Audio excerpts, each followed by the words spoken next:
The Price of Fear. Vincent Price presents Edward Woodward and Annette Crosby in To My Dear, Dear Saladin by William Ingram. Vincent Price. Hello and welcome. Cats of the family Carnivora, the domestic variety.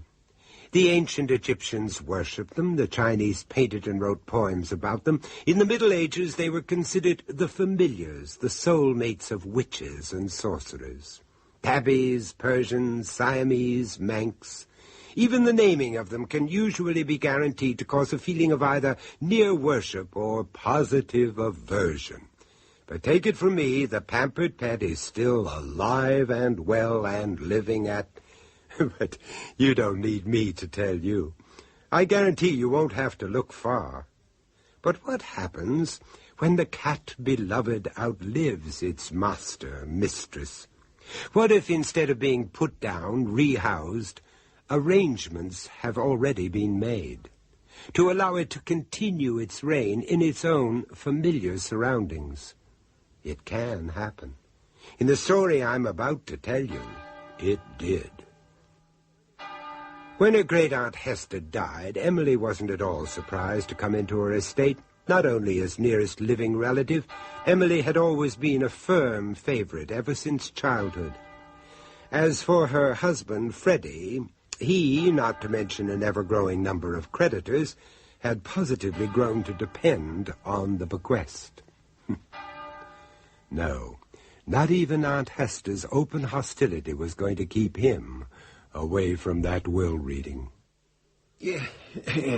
Well, all in order. Oh, thank God for that. Please, Freddie. Oh, very much as expected. A few somewhat eccentric charities in which your great-aunt's preference for animal as opposed to human society comes well to the fore. The more I see of people, the better I like my dog, eh?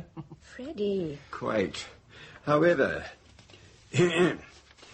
To my much-beloved great-niece, Emily Louisa Stanhope, I do give and bequeath my home, Longbridge Manor, together with contents and the remainder of my estate, real and monetary, whatsoever. Damn good. Congratulations, old girl. But upon the following sole condition. Here we go. Might have known the old hag would have kept some trick up her sleeve. It stands to reason, doesn't it, eh? Not only right to the end, but beyond. Freddie. I'm sorry, Mr. Forbes. To my dear, dear Saladin.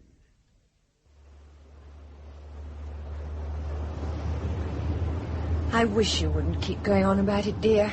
All right, all right. Matter of fact, we came out of it bloody well. We were all she had. You were all she had. She hated my guts. Oh, I'm sure she didn't. Oh, come off it, love. Well, I mean, it was mutual. Let's not spill any tears. You hear me down there, you old nutter? Mutual. Oh, come on, move over, you twit.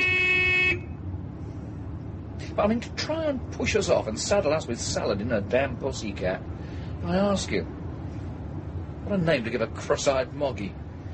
What was it that old codger read out for the rest of its natural life? In the comfort of its present estate, in the style to which it is accustomed.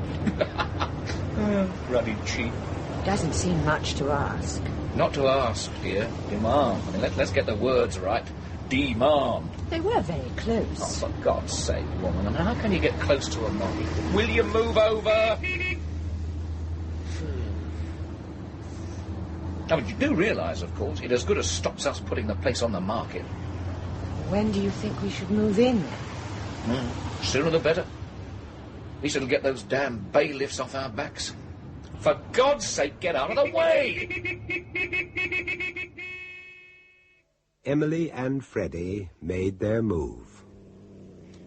And the first eye them from her dead mistress's bedroom window was Saladin. Saladin. But not the pampered Persian that Freddie had expected.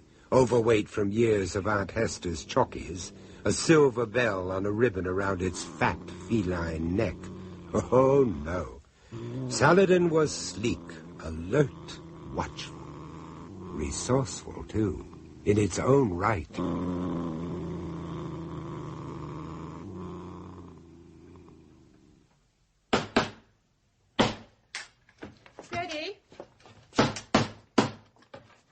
Freddie! Yeah?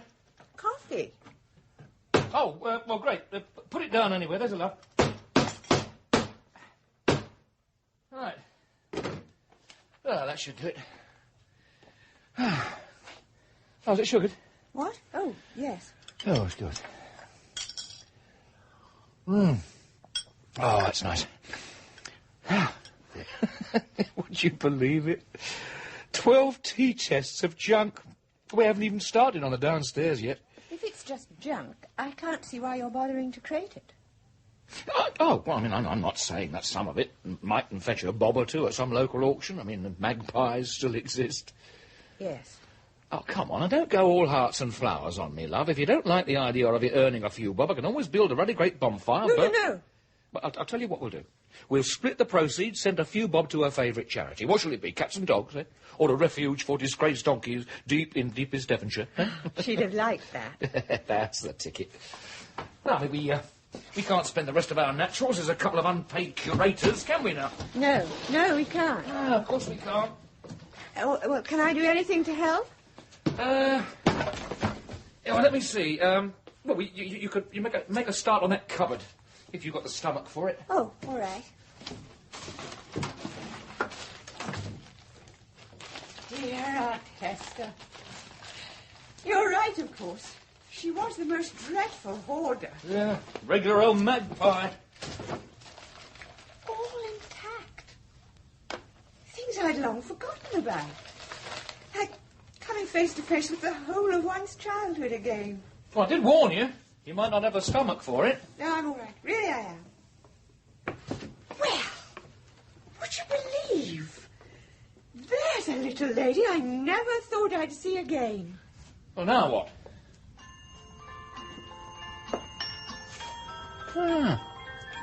That's pretty. Our dancing ballerina. We're privileged. Oh? Oh, a special treat. She only ever came out on high days and holidays, birthdays, Christmas, you know the kind of thing. First curtsy you bobbed without falling flat on your backside, eh? Something like that. Nice. Yes. Very nice. It's not your Faberge, of course. Oh, one of the poor thing's hands has gone for a Burton. Still, it's very definitely curiosity value. Oh, no, Freddie, no. Anything you like, but please... All right. I mean, if it's that important, here. There's no need to blow your top about it. No, it's silly, I know, but thanks. Well, except you're not really thanking me at all, are you, eh? Come on, out with it. I do not understand. Oh, no, but I do, though. I do, too damn true I do. You've had that keeper of the holy relics expression on your face ever since you set foot through the hallowed portal, so why don't you admit it? Look, all you've got to do is give me the nod. I can have that lot uncrated back exactly where we found them. I mean, it'd be just like we've never been here. I mean, is that what you want? Is that what you want? You want an honest answer? Yes.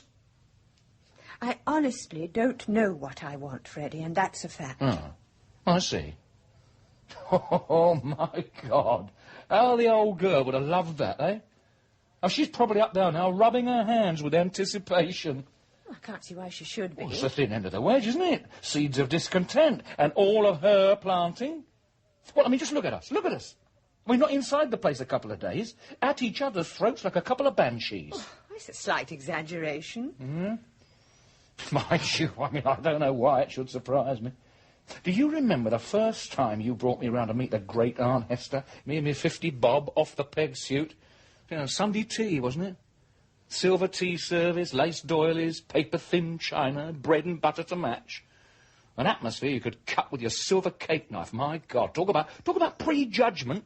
She'd made her mind up about me even before the taxi swung into the drive. She was old, set in her ways. And determined to stay that way, no matter what it cost. Mind you got the worst of it, hovering between us, keeping up the small talk, as though you actually believed any of it was going to make the slightest bit of difference. Oh, I thought it might, at the time. Well, it didn't then, and it isn't now. I mean, thanks to her, we're back there again, aren't we? Right back. Choosing time all over again, is it? You know that isn't true. But do I, though? Because she's dead and gone, and you're here. I don't really have any choice, do I, Freddie? No, you poor old thing, I'm afraid you do not.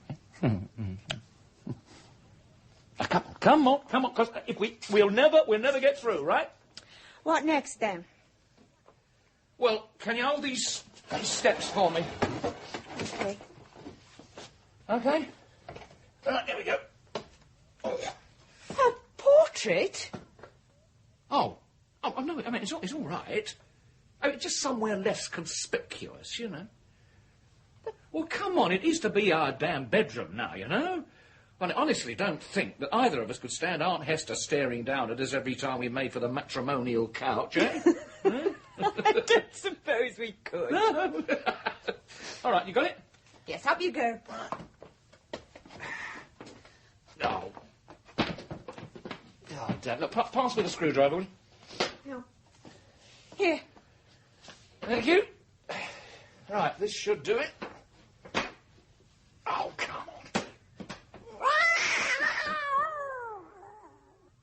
What the hell was that? Saladin. That bloody cat. I thought I said that cat was never to come... No. Not in the room. On the lawn. Quite still. Just looking up. As though... How strange. The minute you touched that portrait. Saladin's fall from grace and ultimate exile did not happen overnight. As with all of Freddy's maneuverings, a certain subtlety, not to mention a fine sense of cruelty, seemed to be the order of the day. Even to Emily, the cat's original banishment from the bedroom, from the very foot of the bed it had shared over so many years, seemed not only reasonable but desirable. Aunt Hester's absolute attachment to her beloved Saladin was not something she felt obliged to keep up. But exile from the bedroom was only the beginning. Soon the whole of the upper floor was declared out of bounds. The reception rooms came next. Drawing room, dining room, library. Even its favorite conservatory, all denied. As for Saladin, the fall from grace seemed incomprehensible. Its world was coming to an end. Emily. Emily! Your coffee's getting cold. Yes, all right. Well, for God's sake, you've been standing at that window for ages. What the hell are you looking at? Poor old Saladin. He's been sitting there, waiting to be let in ever since I first drew the curtains. Yeah, well, poor old Saladin can just go on waiting. Freddie, could I just... No, for the umpteenth time, no. A cat in the kitchen, it is just not damned hygienic. Well, I suppose it just got used to it. Well, then it can get unused to it. But... No buts. Besides... You see the state that thing's let itself get into? It's not altogether his fault. Oh? And who else's fault is it, I should like to know? Eh? It was. Yeah, come on, let's be having it then. It was one of the conditions, Freddie, for our being here at all. The only one, really. Oh, I see, we're back to that again, are we? On my estate. That's what the old battle axe dictated. Well, then... Not in the bedroom, not in the kitchen, not even in that box you managed to smuggle into the old wash house. On the estate, and that's all it said. Right? Freddie, please. But the grounds are all part of the estate, my love. A bush to sleep under, regular diet of field mice. If it hasn't altogether lost the skill, he'll survive.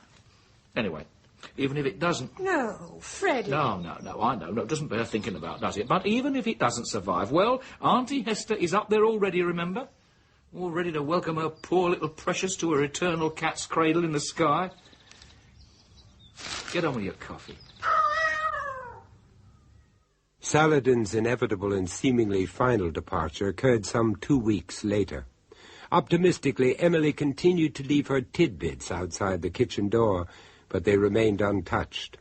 Freddie secretly congratulated himself that the dratted animal had got the message.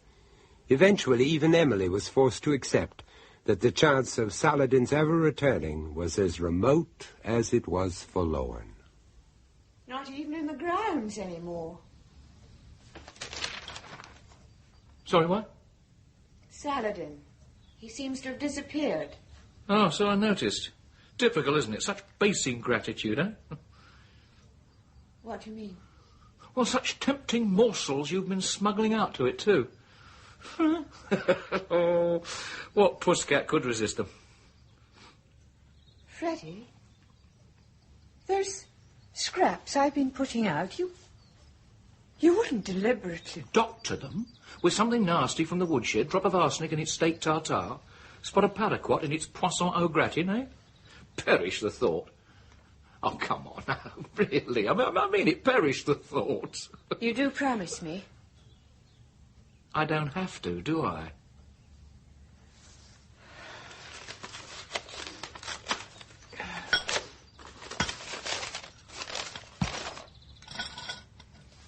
Oh, dear. Oh, God, now what? Oh, it's from... Oh, well, I suppose I've always thought her as a distant cousin of mine. Yeah, what is it, another of the beg-or-borrow brigade? No, she's been very ill, out of hospital now, but was wondering if I'd care to visit her for a few days. Please bring your scrubbing brush and act dog's body for a week or so. Tear it up, to hell with her. I'd like to go, Freddie. Oh, come off it. I'd like to go. You'd like to? You'd like to go? And while you're on this errand of mercy, how the hell do you expect me to manage, eh? Well, it'll just be for a few days. Oh, no. No, don't bother. Don't you bother. Just for a few days. Emily really needn't have worried on his behalf. Now, how did the old saying go? When the cat's away... And he'd laughed openly and loud at the aptness of his choice. 2007, 2008, 9, £3,000, as per agreement. Well, plus a percentage of anything over the odds in due course. Oh, yeah. In due course, Freddie, in due course. Just jogging the memory, old man. Yeah. They were pleased with that first consignment. Oh, prime, Freddie, prime. Well, they should be, old mate. Nothing of the best for dear Aunt Hester. Been in the family for generations, don't you know? And she's probably got the crown jewels and the Ark of the Covenant stashed away in one of those damned attics of hers. Huh? All in good time, Smiley, mate, all in good time. Well, as much as you can let him have, was what the man said. Oh, well, I'm more than happy to drink to that, Smiley. Cheers. Well, come on, get it down, you then. Well, it's just that it is getting a bit on the late side. Oh, for God's sake, man. Yeah. You've had one eye on that damn front door ever since you set foot inside the thing. Whoa. Well, it was you I was thinking of, old mate. Me? Yeah, well, not that I've ever had the pleasure of meeting your better half, but... Oh, no, to hell with my better half. I'll tell you something, old son. Because I tell the trouble with my better half is that she's so top drawer she doesn't even realise when she's had the furniture cut out from under her. You know, when I met her, impoverished but genteel. Oh, yeah. You take it from me, they're the worst type. They can't afford what they think they're entitled to, and they won't put up with what they've got. I mean, God knows how she'd manage if she didn't have it off ready to set the pace. Oh, and you can certainly set the pace, my old mate. I tell you, old son, if it had not been for me, she'd have taken after her dear dead auntie. She'd have put down dust sheets, locked herself away up there in the attics, existed on a diet of baked beans on toast and cold cocoa. Yeah. Well, I ought to be making a move now, Freddie. You do no such thing. You will sit down. Just sit down. I mean, I invited you here, didn't I? You are my guest. I mean, if her bloody cousin is so important to her that she's got to drop everything and tear off the minute a damn summons drops on the doormat, so what does she expect me to do, eh? I mean, just sit here playing patience, twiddling me thumbs? Yeah, you got a point there, Freddie. Too right, I got a point. Oh, I mean, she would like that, Smiley. She'd like that. I mean, she'd like to think that I was here on my own, Leo, pining away in solitary, counting the hours to her blessed return. Yeah, my God, that's dead on cue. Have you noticed, ever since you've been here, that damn phone's never stopped ringing? Ring, ring. I couldn't help wondering. It's only her, mate. It is only her. It's a stop check, old mate, yeah. I mean, can't you just hear her telling that milksop cousin of hers, I'll just give the old scoundrel a ring and check what he's been up to, eh? Ring, damn you, go on, ring. The trick is,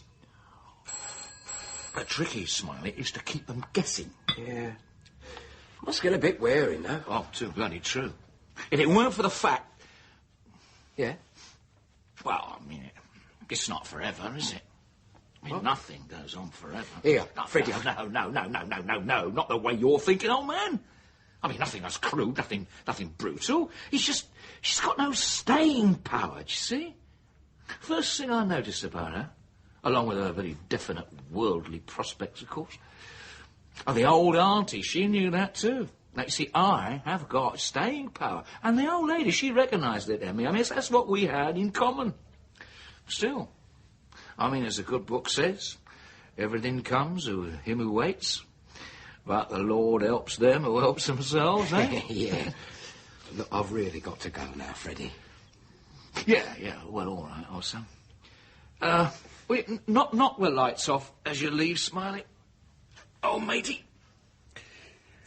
Oh, yeah. Freddie had no idea how long he'd slept. Minutes, hours, it was of no importance. For the present, he was content to lie there. When he finally took in his surroundings, it was to note that Smiley had obviously taken him at his word and found his own way out. A dim light from the hall slanted through the half-open door. It all seemed ordinary enough, and yet... But nothing he could put a name to. An awareness. Even in the first moments between sleeping and waking, an awareness of having been disturbed.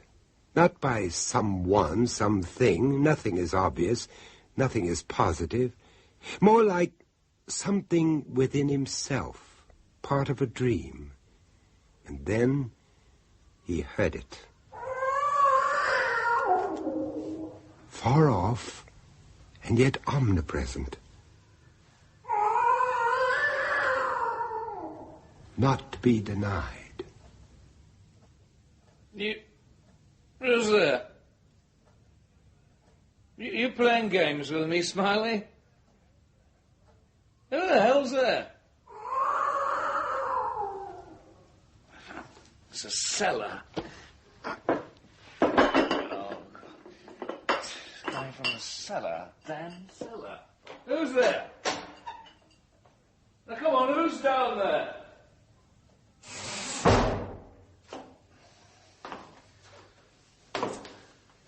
Light switch. Oh, what the hell's that light switch? Damn fuses again. Candle. Start with the candle. Where's the matches? Some. That's better. Much better.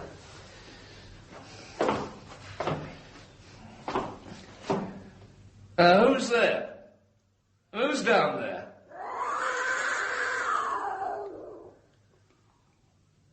Saladin? Saladin? Saladin, yes. But hardly recognizable in the flickering candlelight. A shadow of a cat, scrawny, fur-matted, nothing of its former self. Only the eyes were the same. Watchful, opaque, unflinching. And Freddie was held by those eyes. Until the cat leapt.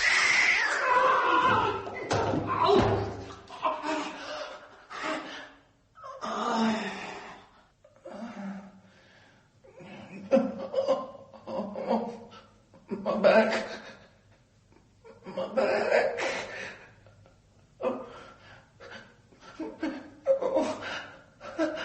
The dark, only the dark, until the moon chinks through the slats of the cellar grill.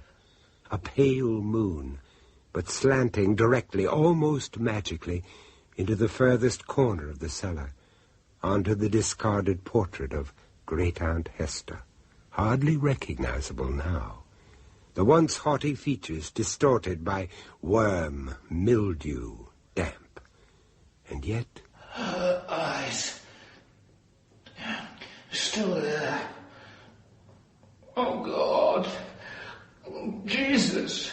Those green eyes. They're just like... Freddie recognized them for what they were. The eyes were the eyes of Saladin, watching him from beside the portrait of its dead mistress. Then closer, ever closer, until...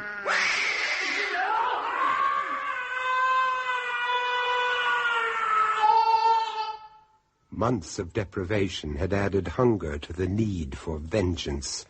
Oh, there was much to savor, to explore, until finally it was done. It's my fault. I blame myself. Really, Mum? Now, why should you do that? I should have guessed something was the matter, Inspector. Oh? I'd been away, the best part of a week, nursing a distant cousin. He didn't want me to go. But anyway, I've been ringing here every day, sometimes several times a day. No reply? I even had them check the line. I should have realized then there must be something. I should have realized. Before you rang us, did you inquire at his place of work? He doesn't have any. Oh? Private means, then?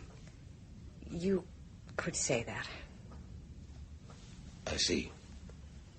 Friends? I'm sorry? A particular friend? No. No one that could possibly concern you. You can be that positive? Well, as anyone can be. This place, you see, it's mine. All of it's mine.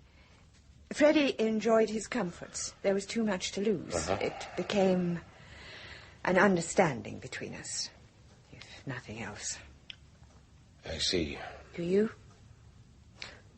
And yet, not true. Understanding demands some kind of give and take, doesn't it? With Freddie, boy, it always seemed to be one way. Not his fault, and I didn't mind. It was always that way, right from the start. In a perverse way, I suppose I must have got some masochistic pleasure out of it. Was always that way? I'm sorry? You said was always that way. Oh, did I? Yes, I did, didn't I? So I did. I'd better start by checking the house. But I already have done. Oh, just to be sure. Oh! And who have we here, eh? Oh, pussycat. Who's a pretty pussy then, eh? They did find him, of course, in time.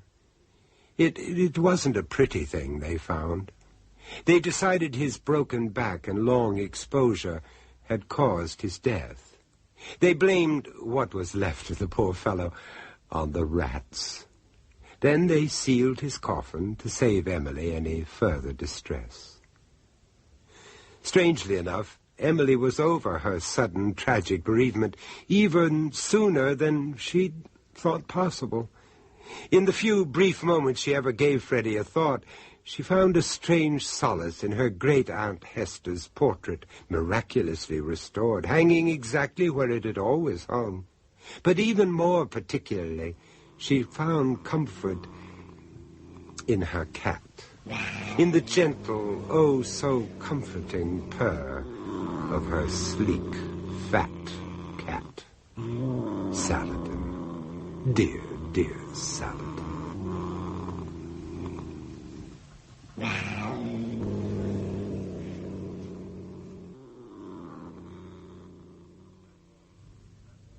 That was To My Dear, Dear Saladin, starring Edward Woodward as Freddie and Annette Crosby, Emily, with Steve Hodson, Smiley and the police inspector, and Louis Stringer, the solicitor. The Price of Fear was presented by Vincent Price, written by William Ingram, and directed by John Dias.